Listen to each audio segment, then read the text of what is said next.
Hi guys, Nicholas here at Online Calisthenics, and today we're going to talk about 4 different movements to stretch and open your hips and lower back.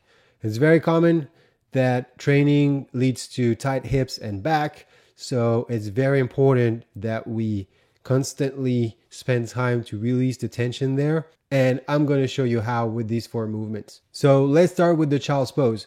You want to kneel on the floor and as close as possible. If you can't have your knees straight together here, it's all right. You can open them 45 degrees out, and whatever feels good to you will actually be a good start. And you want to make sure that it's not hurting your knees. So if it does feel a little bit tight behind your knees, you can also put a towel between your calves and your thighs so that it just gives you a little cushion here. So whichever position, straight or a little bit wider, this is going to help your lower back release. So kneel down and you want to crunch your body forward using your hips. Basically, you don't want to just round your back and go forward. You really want to lean forward with keeping your back straight and try to compress from the hip level. So let's take a look. Keep your back straight and then spread your arms forward. Find the right position and extend your fingertips. So you want to feel that your shoulder blades here are pulled by your fingers. So it's very important that you don't just maintain half open hands. You really want to open those fingertips and make sure that you're pulling through it. Another variation is also doing little cones with your fingers. That's going to drag your wrist up and it's going to change the angle so that your scapular area is going to feel nice and a little bit different than if your hands are flat on the ground. So you can do both flat and a little bit open. Just like that. And play between both variations. And really constantly try to pull with your hands as you sit on your heels. If you can't sit on your heels yet, it's all right. Just get at the height that fits your capacity right now and work your way down. Basically, you want to sit on your heels and make sure that you're completely folded forward. That's the ideal position. But again, if you need to stay a little bit higher and open your knees, that's all right as well. As long as you practice and make progress, you're on the right path. Then you can also bring your hands backwards and just stay in that fetal position. That's going to be a good way to finish the pause and to really get that lower back released and feel the gravity dragging your head down and just pulling your spine in a great way. It's going to create good release and you'll feel really, really good once you hold that. So try to hold that anywhere from 15 to 30 seconds if you're a beginner, even to a minute if you're more advanced. Try to breathe through it, deep breathing while you maintain that pause, and try to breathe through your rib cage as well. That includes your back, by the way. So it's going to really stretch your rib cage and your spine, and it's really going to feel like a lot of release in your lower back. So give it a try.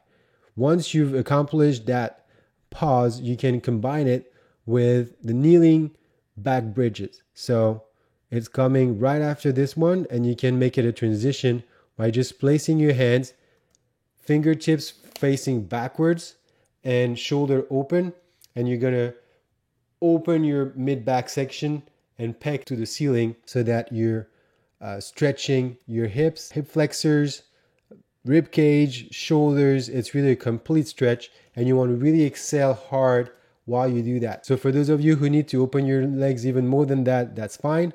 Try to really push through the hips, not just arching your back, but really getting your glutes engaged so that you get that nice opening in the back and shoulders. And make sure to exhale deeply as you do that. Now let's transition to the next movement.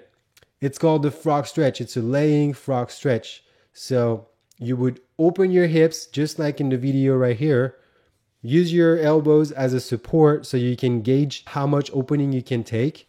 And then from here, just stay there and maintain tension within your glutes and abs so that it helps you opening your hips. So ideally, you want to be as close to the floor as possible. Just make sure that you position yourself properly on the floor.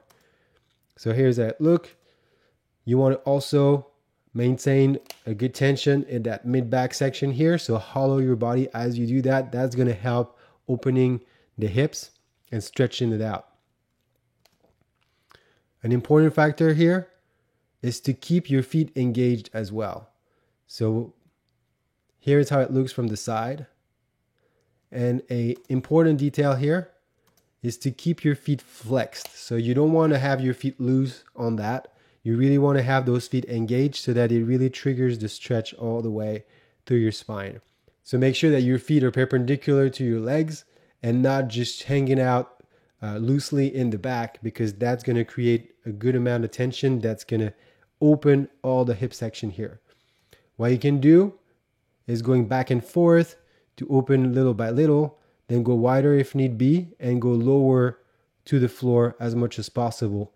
You can extend your arms and then lay on the floor and let the gravity do the work so that you can stretch properly and get a good release.